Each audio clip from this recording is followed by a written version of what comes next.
Have you ever wondered why certain places feel special, or why some locations resonate deeply with us, while others don't? Today, we're exploring two essential geographical ideas, place and interconnection, to discover why places matter so deeply to us and how we are all connected to the world around us. Before we dive deeper, let's quickly revisit the basics. Geographers use 7 key concepts, remembered easily by the acronym SPICES: space, place, interconnection, change, environment, sustainability, and scale. Today, however, we'll focus specifically on place and interconnection. Let's start with the concept of place. When geographers talk about place, they don't just mean a location or coordinates on a map. Instead, a place is a location given meaning by people. It becomes special through its unique physical characteristics, cultural identity, historical significance, and most importantly, the emotions and memories it evokes in those who experience it.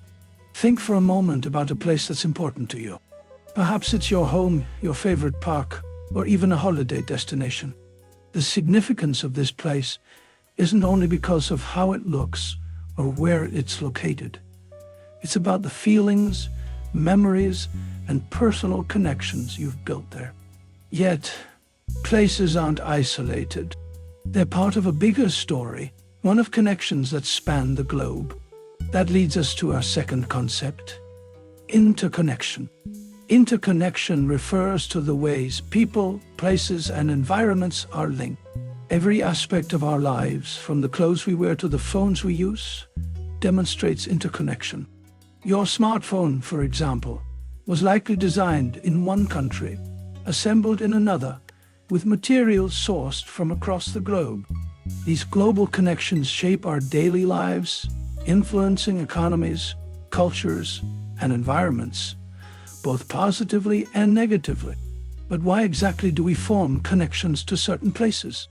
Geographers categorize these connections into 4 main reasons: spiritual, economic, cultural, and historical. Let's begin by exploring spiritual connections. Many places around the world hold deep spiritual significance.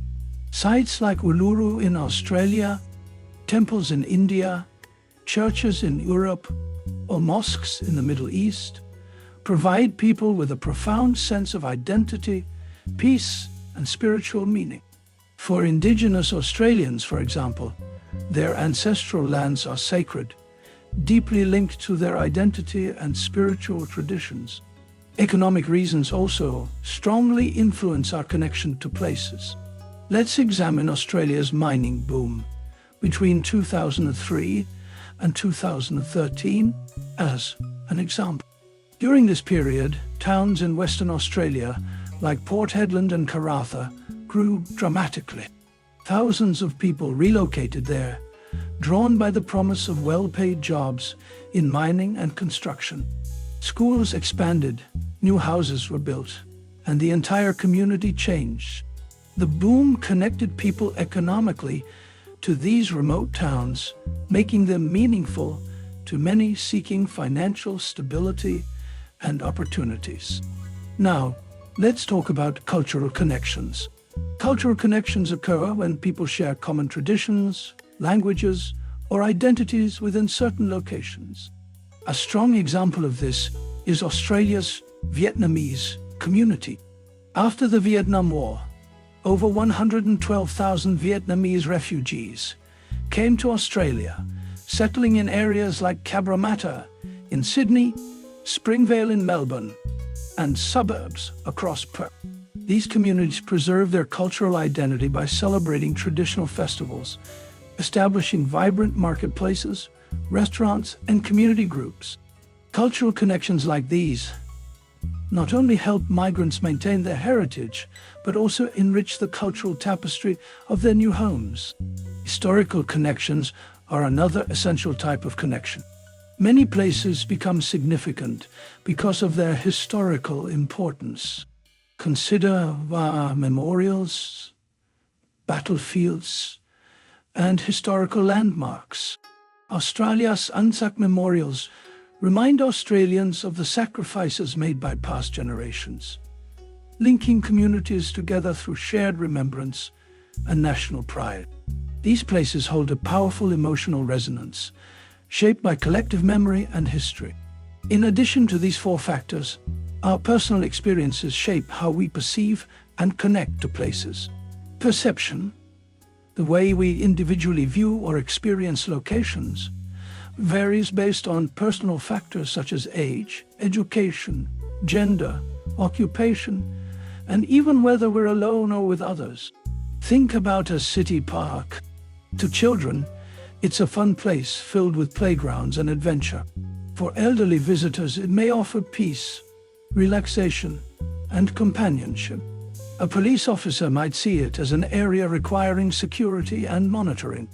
Thus, a single place can evoke very different feelings and meanings depending on who we are and our experiences. Let's illustrate this further with another example: the courthouse steps in New York City.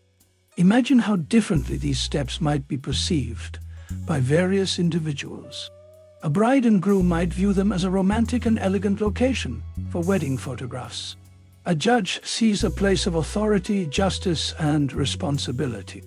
A person accused of a crime may feel anxiety or dread, while skateboarders might see it as a perfect place for tricks and recreation. Clearly, perception profoundly shapes our experiences and connections to places. But places aren't meaningful solely through individual perception. Governments also play a vital role in shaping connections to place. Through urban planning, heritage conservation, infrastructure development, and community building activities, governments greatly influence how citizens connect to their communities. By designing public spaces like parks and playgrounds, or by organizing festivals and cultural events, governments actively foster stronger community bonds and a greater sense of belonging. To illustrate government influence more clearly, let's explore another interesting case study: the city of Singapore. Over the past 50 years, the Singaporean government has intentionally designed spaces to build community connections. Singapore developed high-quality public housing with shared communal spaces, playgrounds, and parks, encouraging interactions between people of different backgrounds.